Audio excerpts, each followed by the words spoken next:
माँ, अब घर चलते हैं। जब से इस मोमोज वाले ने हमारी दुकान के सामने अपनी दुकान खोली है, हमारी तो बिरयानी बिकनी ही बंद हो गई है।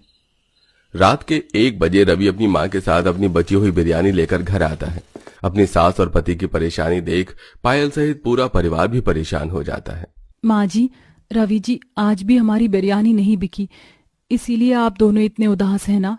माँ भैया, आप दोनों फिक्र क्यों करते हैं? हमारी बिरयानी फिर से बिकने लगेगी। भला मोमोज से किसका पेट भरा है? एक दिन उसकी नई दुकान पुरानी होगी और हमारे ग्राहक फिर से हमारे पास आ जाएंगे। चलिए अब खाना खा लीजिए। निकिता और पायल रवि और शांति को काफी समझाते हैं और खाना खाकर सो जाते हैं। पर अगली सुबह रवि और शांति हर बार से कम बिरयानी बनाकर मार्केट में बेचने के लिए जाते हैं। सुबह से दोपहर हो जाती है, पर सिर्फ 100 रुपए की उनकी कमाई होती है। ये देख रवि बहुत ज्यादा दुखी हो जाता है और अपनी बिरयानी लेकर घर आता है और देखता है कि उसका बेटा स्कूल से अपने लिए मोमोज लेकर आया है और उसे बड़े ही चाव से खा रहा है। ये क्या खा रहा है तू? इस मोमोज की वजह से हमारी बिरयानी नहीं बिक रही और तू वही मोमोज खा रहा है। माँ, शांत हो जाओ, राजू अभी बच्चा है। हाँ माँ, राजू को डांटने का कोई फायदा नहीं, उसे खाने दीजिए। माँ, मैंने सोच लिया है कि मैं बिरयानी बेचने का काम नहीं करूंगा, बल्कि शहर में जाकर काम करूंगा। मैंने देखा है जो भी शहर में जाकर काम करते हैं वो बहुत अच्छी कमाई करते हैं। रवि शहर जाने का फैसला कर लेता है। इसी तरह 2 दिन बीत जाते हैं और एक बार फिर राजू स्कूल से मोमोज लेकर आता है और अपनी माँ से कहता है, माँ, घर में थोड़ी सी बिरयानी रखी है क्या? मैं ये थोड़े से मोमोज लेकर आया हूँ, लेकिन इससे मेरा पेट नहीं भरेगा, इसलिए अब तुम जल्दी से थोड़ी सी बिरयानी लगा दो ताकि मैं मोमोज बिरयानी खा सकूं। पता नहीं ये नई नई डिश तू कहाँ से सोचता है और लेकर आता है। मैं तेरे पापा का सामान पैक कर रही हूँ, उन्हें शहर जाना है। अगर उनकी बस छूट गई तो हमारे खाने के लाले पड़ जाएंगे, इसलिए खुद बिरयानी निकाल कर खा ले। पायल के कहने पर राजू खुद थोड़ी सी बिरयानी निकालता है और उसमें मोमोज डालकर खाने लगता है। राजू को इतने मजे से मोमोज बिरयानी खाता देख निकिता के भी मुंह में पानी आ जाता है और वो 1 चम्मच लेकर राजू में से मोमोज के साथ बिरयानी खाती है और अपने परिवार से कहती है, माँ, वैसे ये मोमोज बिरयानी खाने में बड़ी स्वादिष्ट है। अगर हम भी ये मोमोज बिरयानी बेचें तो हमारी अच्छी कमाई हो सकती है। मैं तो कहती हूँ साधारण बिरयानी बेचना बंद करते हैं और मोमोज बिरयानी बेचना शुरू करते हैं। ये कुछ नया है और सबको पसंद आएगा और ये बिजनेस आसमान छुएगा। अभी बिजनेस हम बाद में करेंगे। दिखाई नहीं दे रहा तेरा भाई शहर जा रहा है, और जो शहर जाता है वो कामयाब होकर आता है। जा मेरे बच्चे, कामयाब होकर आना। पूरा परिवार खुशी खुशी रवि को शहर जाने की अनुमति दे देता है। कुछ देर में अपना सामान लेकर रवि शहर जाने के लिए निकल जाता है। देखते ही देखते शाम हो जाती है और जब पूरा परिवार खाना खा रहा होता है तभी एक आदमी रोता हुआ उनके पास आता है। पायल, भाभी, अम्मा, एक बहुत बड़ा हादसा हो गया। यहाँ से शहर के लिए जो बस निकली थी वो खाई में गिर गई। बहुत से लोगों की जान चली गई और कुछ लोग घायल हैं। उसमें से एक रवि भैया भी है, वो अस्पताल में एडमिट है। आप सब लोग जल्दी से हॉस्पिटल चलिए। ये खबर सुनकर पूरा परिवार सदमे में चला जाता है और वो लोग भागते हुए गांव के अस्पताल जाते हैं, जहां वो देखते हैं कि रवि कोमा में जा चुका है। डॉक्टर, मेरे पति ठीक तो हो जाएंगे ना? आखिर उनको होश कब तक आएगा? ये तो हम नहीं बता सकते उन्हें होश कब तक आएगा, और आप लोग भगवान से प्रार्थना कीजिए कि उनकी हालत जल्द से जल्द ठीक हो जाए। आप लोग कल इन्हें घर भी ले जा सकते हैं, पर आपको इनका बहुत ख्याल रखना होगा क्योंकि ये कोमा में है। रवि की हालत देखकर पूरा परिवार डर जाता है और वो लोग रवि को लेकर घर आते हैं। इसी तरह 1 हफ्ता बीत जाता है और उनकी आर्थिक स्थिति बिगड़ने लगती है। तभी पायल अपनी सास से कहती है, माँ जी, आपको याद है एक दिन जब राजू मोमोज बिरयानी खा रहा था तो निकिता कह रही थी कि हम भी मोमोज बिरयानी बेचें, तो क्या पता सच में हमारा बिजनेस चल पड़े। हाँ बहू, तू सही कह रही है। अब मेरा बेटा कमाने की हालत में नहीं है, हमें ही अपनी रोजी रोटी चलानी होगी। मैं अपनी शादी वाली अंगूठी गिरवी रख देती हूँ, जो पैसे आएंगे उससे हम काम करेंगे। हाँ माँ, सही कहा। और अगर ऐसी बात है ना तो आप और भाभी बिल्कुल भी चिंता मत कीजिए।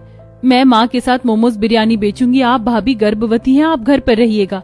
नहीं काजल, तुम अपनी पढ़ाई पर ध्यान दो। मैं गर्भवती हूँ तो क्या हुआ, मैं अगर काम करूंगी तो ठीक रहूंगी। तुम पढ़ाई करो और घर संभालो, बीच बीच में अपने भैया को भी देखती रहना। ठीक है भाभी, पर ठेला तो मैं ही साफ करूंगी।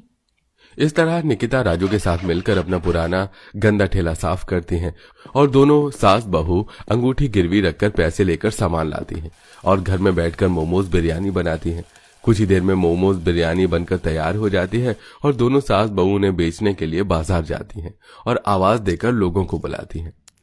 आइए आइए मोमोज बिरयानी लीजिए, मात्र 50 रुपए प्लेट। अरे क्या बात है, मैंने तो कभी नहीं सोचा था कि हमारे बाजार में भी मोमोज बिरयानी बेचने वाला कोई आएगा। शहर में बहुत बिकती है, कहते हैं बहुत स्वाद होती है। जल्दी से तुम एक प्लेट लगा दो और एक प्लेट पैक कर देना मेरे लिए। माँ जी ये क्या, मैंने तो उम्मीद भी नहीं की थी पहले ही दिन हमारी मोमोज बिरयानी की बिक्री हो जाएगी। उम्मीद तो मुझे भी नहीं थी। अब चल जल्दी से काम पर लग जा बहू, क्या पता धीरे धीरे ग्राहक आना शुरू हो जाए। अपने पहले ही ग्राहक की एक्साइटमेंट देखकर दोनों सास बहू की भी उम्मीद बढ़ जाती है और पहले ही दिन उनकी सारी मोमोज बिरयानी खत्म हो जाती है और वो लोग अगले दिन मोमोज बिरयानी बनाते हुए आपस में बात करती हैं। माँ कल तुम्हारी सारी मोमोज बिरयानी बिक गई थी, आज तुम थोड़ा ज्यादा मोमोज बिरयानी बनाकर ले जाओ, क्या पता थोड़ी ज्यादा कमाई हो जाए। हाँ माँ जी, निकिता सही कह रही है। निकिता के कहने पर पायल और शांति पहले से ज्यादा मोमोज बिरयानी बनाती है और मार्केट में बेचने के लिए जाती है और आज उनके पास कल से भी ज्यादा भीड़ होती है। आंटी मेरी हाफ प्लेट ही सिर्फ मोमोज बिरयानी लगाना, मैं ज्यादा नहीं खा पाती। आंटी पहले मेरी मोमोज बिरयानी पैक कर दीजिए, मैं काफी देर से खड़ा हूँ। अरे आप लोग फिक्र मत कीजिए, आप सबकी मोमोज बिरयानी आपको समय पर मिल जाएगी। इस तरह दोनों सास बहू जल्दी जल्दी अपना हाथ चलाती हैं और शाम तक सारे ग्राहकों को उनकी मोमोज बिरयानी देकर घर आती हैं और घर आकर पायल अपने पति की सेवा भी करती है। समय यूं ही गुजरता है और एक दिन जब दोनों सास बहू अपनी मोमोज बिरयानी बेच रही होती हैं तो वो देखती है कि एक सेठ परेशान अलग अलग दुकानों पर जाकर हलवाई से बात कर रहा था। अरे भाई साहब, अगले हफ्ते मेरे बेटी की शादी है और लड़के वालों की डिमांड है कि मोमोज बिरयानी बनाई जाए। क्या तुम मोमोज बिरयानी का ऑर्डर ले सकते हो? अरे माफ करना सेठ, पर उस दिन तो हम फ्री नहीं हैं। सेठ, पर मैं और मेरी बहू फ्री हैं। अगर आप कहो तो क्या हम आपकी बेटी की शादी में मोमो बिरयानी बना सकते हैं? हमारी खुद की छोटी सी दुकान है मोमोज बिरयानी की, लोगों को हमारी मोमोज बिरयानी बहुत पसंद है और यहाँ के हलवाई को तो मोमोज बिरयानी आती भी नहीं। हमें एक मौका देकर देखो। ठीक है, दिया मैंने तुम्हें एक मौका। अगर तुमने मेरी मोमोज बिरयानी खराब की और लड़के वालों को पसंद नहीं आई तो मैं तुम्हें 1 रुपया भी नहीं दूंगा, पर अगर तुम्हारी बिरयानी लोगों को पसंद आई तो मैं तुम्हें इसका इनाम भी दूंगा। सेठ दोनों सास बहू को एक मौका देता है और एक हफ्ते बाद दोनों सास बहू सेठ की बेटी की शादी में जाती हैं और वहां आए मेहमानों को अपनी मोमोज बिरयानी खिलाती हैं, जिसे खाकर वहां के मेहमान काफी तारीफ करते हैं और एक अमीर आदमी दोनों सास बहू को एक नया ऑफर भी देता है। ये मेरा कार्ड रख लो, मैं केटरिंग का बिजनेस करता हूँ। बहुत सारी पार्टी है मेरे पास जहां पर मुझे मोमोज बिरयानी के लिए हलवाई चाहिए, पर कभी कोई मिल ही नहीं पाता। अच्छे पैसे मिलेंगे, तुम बहुत जल्द करोड़पति हो जाओगी अगर अच्छा काम किया तो। माँ जी, हमने जब से मोमोज बिरयानी का बिजनेस शुरू किया है, इतने बड़े बड़े मौके खुद चलकर हमारे पास आ रहे हैं। दोनों सास बहू इस मौके का हाथ से नहीं जाने देती और इस तरह अलग अलग बड़े बड़े लोगों से डील करती हैं और शादी पार्टी में जाकर मोमोज बिरयानी बनाती हैं और पूरे दिन दोनों सास बहू धूप में खड़ी होकर मोमोज बिरयानी बेचती हैं। इसी तरह 6 महीने बीत जाते हैं और 6 महीने में वो अपनी 3 मोमोज बिरयानी की बड़ी बड़ी दुकान खोल लेती हैं जहां 4-5 लोग उनके अंडर में काम कर रहे होते हैं। ऐसे ही एक दिन, पायल ये किसका घर है और तुम तैयार होकर कहाँ जा रही हो और इतने महंगे महंगे गहने साड़ी, ये सब क्या हो रहा है? रवि जी, आज मैं बहुत खुश हूँ। आपको होश आ गया। आपको पता है आज हमारी निकिता की शादी है। अब हमारा राजू प्राइवेट स्कूल में जाता है और ये घर हमारा ही है। पिछले 7 महीनों से आप कोमा में थे और आपके कोमा में जाने के बाद मैंने और माँ जी ने अपना मोमोज बिरयानी का बिजनेस शुरू किया और आज उस बिजनेस की बदौलत हम इतने अमीर हो गए हैं। और देखिए, हमारी अब एक बेटी भी है और आज आपकी बहन की शादी भी है। अब आप ठीक हैं तो तैयार हो जाइए। सच में मेरे घर लक्ष्मी आई है, मैं बहुत खुश हूँ। और क्या मेरी बहन को सच में शादी है? इतनी खुशियां एक साथ। ये सच सुनने के बाद रवि को अपनी आंखों पर विश्वास नहीं होता। कुछ ही देर में निकिता की शादी हो जाती है, जिसके बाद पायल अपने पति को अपनी मोमोज बिरयानी की 4 दुकान दिखाती है जो कि काफी बड़ी थी और तभी वहां एक अमीर आदमी आकर उन्हें एक ऑर्डर देकर चला जाता है। 5 लाख का ऑर्डर, वो भी सिर्फ मोमोज बिरयानी का। माँ पायल, तुमने वो कर दिखाया जो मैं कभी नहीं कर पाया। पर अब मैं ठीक हो चुका हूँ। अब आप दोनों अकेली नहीं हैं, ये ऑर्डर मैं पूरा करने के लिए जाऊंगा। इस तरह अब रवि भी अपनी माँ और बीबी को इस काम में मदद करता है। लगता है सारी जवानी आटा गूंदने और चाय बनाने में ही निकल जाएगी। इंसानों के घर में रहते हूँ या हफ्सियों के घर, आज तक मुझे ये नहीं पता चला। और रोज रोज 50 कप चाय बनाओ और साथ में ये 150 पराठे। अगर इतनी चाय और पराठे बनाकर लोगों को बेचती तो अभी तक कितने पैसे कमा लेती। एक तो मेहनत करो, ऊपर से घंटा कुछ मिलता है। आरती इतना बोल ही रही होती है कि तभी गैस पर रखी चाय उबल जाती है। हे भगवान, आटा गूंदकर हाथों में कम दर्द था क्या, जो अब ये चाय भी उबल गई। कहाँ फंस गई आकर मैं। माँ पापा, कोई तो आकर मुझे यहाँ से निकालो। आखिरकार ऐसा क्या कारण था जो आरती को पतीला भरकर 50 कप चाय और 150 पराठे बनाने पड़ रहे थे। आइए आरती की दुख भरी कहानी जानने के लिए कहानी में आगे बढ़ते हैं। आज तो मेरी पहली रसोई की रस्म है। माँ ने मुझे इतना सब कुछ बनाना सिखाया है, क्या क्या बनाऊं समझ में नहीं आ रहा। नई नवेली बहू आरती अपनी पहली रसोई के लिए काफी ज्यादा एक्साइटेड थी। आरती जैसे ही किचन में खाना बनाने के लिए आती है कि तभी आरती की जेठानी अपने 4 महीने के बच्चे को गोद में लिए किचन में आती है। अच्छा हुआ भाभी आप आ गई। आज मेरी पहली रसोई की रस्म है। क्या बनाऊं कुछ समझ नहीं आ रहा है। आप मुझे इस सबका मनपसंद खाना बता दीजिए, वही बनाऊंगी। आरती, अभी तो तुम्हारी शादी की थकान भी नहीं उतरी होगी। ज्यादा कुछ बनाने की जरूरत नहीं है, बस सबके लिए चाय और पराठे बना दो। सबका नाश्ता भी हो जाएगा और तुम्हारी पहली रसोई की रस्म भी हो जाएगी। चाय पराठे का नाम सुनकर आरती मन ही मन काफी खुश होती है। आरती के ससुराल में कुल मिलाकर 12-13 सदस्य थे, जिनके हिसाब से वो पतीले में चाय बनाने के लिए रख देती है। वहीं सबके लिए 2-2 के हिसाब से पराठे बनाती है। मुझे तो लगा था कि इतनी ठंड में मुझे न जाने कितनी देर खड़े होकर रसोई करनी पड़ेगी, लेकिन देखो आधे घंटे में सब कुछ बन गया। अब जाकर नाश्ता टेबल पर लगा देती हूँ। आरती सबके लिए चाय और पराठे टेबल पर लगा देती है। सभी लोग आते हैं और नाश्ता करने लगते हैं। छोटी बहू, तूने तो बहुत बढ़िया पराठे बनाए हैं, कितने सॉफ्ट हैं। इतनी ठंड निकल गई, लेकिन आज से पहले इतने स्वादिष्ट पराठे नहीं खाए हैं। सादे से पराठे में भी कितना स्वाद है। वो तो है, और चाय भी काफी बढ़िया बनी है। मेरे लिए 1 कप चाय और ले आओ। लेकिन जेठ जी, मैंने तो सबके हिसाब से ही 1-1 कप चाय बनाई थी। कोई बात नहीं भाभी, अब दोबारा से चाय बनाने के लिए रख दो और मेरे लिए 2 पराठे और ले आओ। लेकिन मैंने चाय और पराठे सबके हिसाब से ही बनाए थे। अलका बहू, तुमने आरती बहू को हमारे चाय और पराठे खाने के बारे में ठीक से नहीं बताया क्या? माँ जी, सुबह मुन्ना इतना रो रहा था कि मेरे दिमाग से निकल गया। आरती, हमारे घर में हर रोज सुबह चाय पराठे का ही नाश्ता होता है और सब 4 से 5 कप चाय पीते हैं, तो इसके हिसाब से तुम्हें कम से कम 50 कप चाय बनानी है और सब पराठे भी 5 से 6 खाते हैं, तो लगभग तुम्हें 150 पराठे तो बनाने हैं। क्या कहा आपने? 50 कप चाय और 150 पराठे, वो भी इस ठंड के मौसम में? मुझे रोज रोज बनाना है? हाँ भाभी, रोज बनाना है। अब जल्दी से जाइए और बनाकर लेकर आइए, मेरा तो अभी आधा भी पेट नहीं भरा है। आरती रसोई में जाती है और फिर से ढेर सारा आटा निकाल कर गूंथने लगती है। वहीं गैस पर चाय बनने के लिए रख देती है। कहीं मेरे कानों ने कुछ गलत तो नहीं सुना? मेरी ससुराल वाली क्या सच में रोज सुबह 50 कप चाय पीते हैं और 150 पराठे खाते हैं? कहीं ये लोग मुझसे मजाक तो नहीं कर रहे? भला 50 कप चाय और 150 पराठे कोई कैसे खा सकता है? आरती जैसे तैसे करके 50 कप चाय और 150 पराठे आज बना देती है। लेकिन अब तो ये आरती की जिंदगी का हिस्सा बन चुका था। 50 कप चाय और 150 पराठे बनाने के लिए आरती को हर रोज सुबह ठंड में 6 बजे उठकर रसोई में जाना पड़ता था। क्या जिंदगी हो गई है मेरी। ढाबे पर जो छोटू काम करता है ना, बिल्कुल उससे मिलती जुलती, लेकिन कम से कम उसे काम करने के पैसे तो मिलते हैं और ऊपर से ये चाय भी उबल गई। काम दोगुना हो गया अब मेरा तो। आरती हर रोज दुखी होकर अपने ससुराल वालों के लिए इस ठंड के मौसम में 50 कप चाय और 150 पराठे बनाया करती थी। कभी कभी जल्दबाजी के चक्कर में आरती गर्मा गर्म पराठे या उबलती चाय से अपना हाथ ही जला लेती। आई मेरा हाथ। कभी कभी तो लगता है कि एक दिन पूरी ही जल जाऊंगी, लेकिन इन लोगों को चाय और पराठा बंद नहीं होगा। आरती आज भी हर रोज की तरह चाय पराठा बनाने के लिए रसोई में जाती है और देखती है कि रसोई में चाय बनाने के लिए चाय पत्ती और पराठों के लिए तेल खत्म हो गया है। अरे वाह, इसका मतलब आज मुझे चाय और पराठे बनाने नहीं पड़ेंगे। आरती खुश हो रही होती है कि तभी सुमित्रा आरती को घर में बने गोदाम में ले जाती है, जहां बोरी भर भर के आटा, कनस्तर भर भर कर तेल और ढेर सारी चाय पत्ती और चीनी रखी हुई थी। बहू, तुझे परेशान होने की कोई जरूरत नहीं है। हमें तो चाय पराठे का स्टॉक पहले से ही जमा कर रखा है।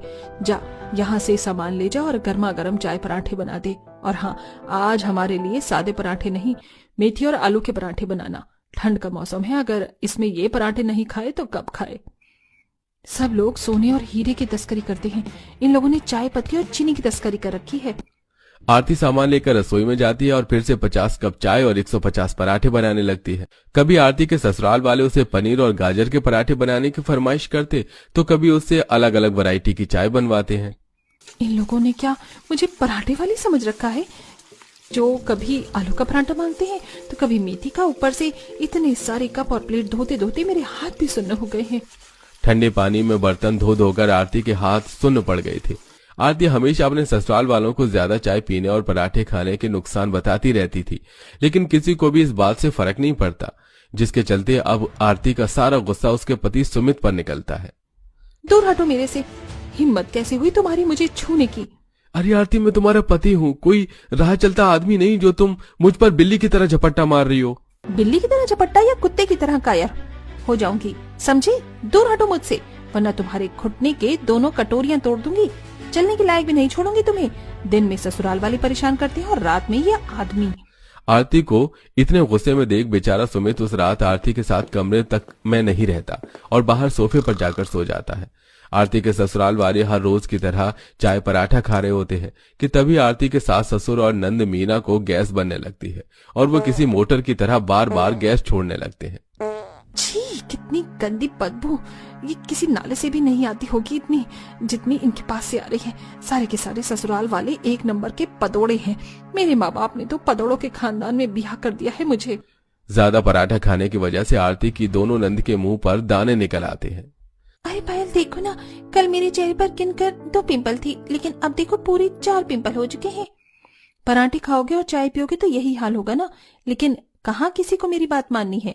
रोज सुबह सुबह ठंड में उठने की वजह से आरती की ठंड से अब तबीयत खराब रहने लगी थी। अच्छा, अच्छा, अब बहुत हुआ।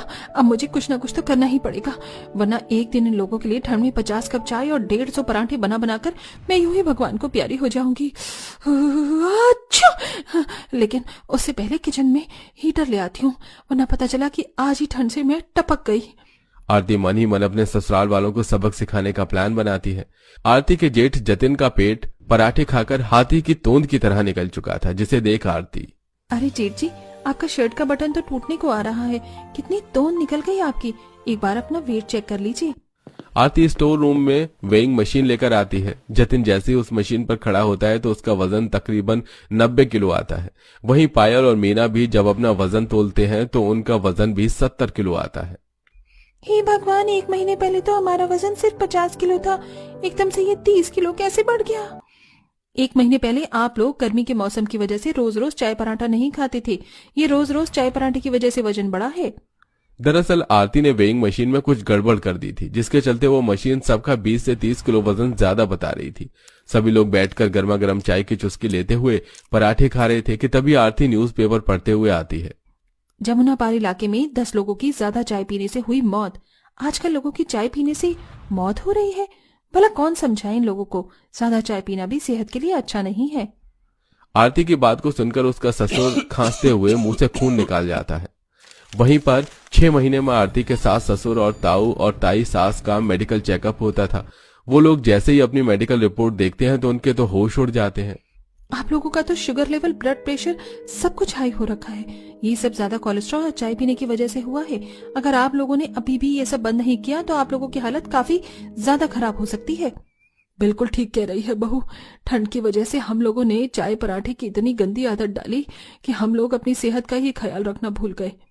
आरती बिल्कुल सही कह रही है। रोज रोज पराठा चाय की वजह से जब से मुन्नी को दूध पिलाती हूँ तो उसे दस्त लग जाते हैं। अब से कोई भी चाय पराठा नहीं खाएगा। डॉक्टर को पैसे देकर आरती ने रिपोर्ट में भी थोड़ी गड़बड़ी की थी, जिसके चलते अब आखिरकार आरती के ससुराल वालों की 50 कप चाय और 150 पराठे वाली आदत हमेशा हमेशा के लिए खत्म हो जाती है। इसी के साथ अब आरती ठंडी के मौसम में सबके लिए नॉर्मल नाश्ता बनाती है।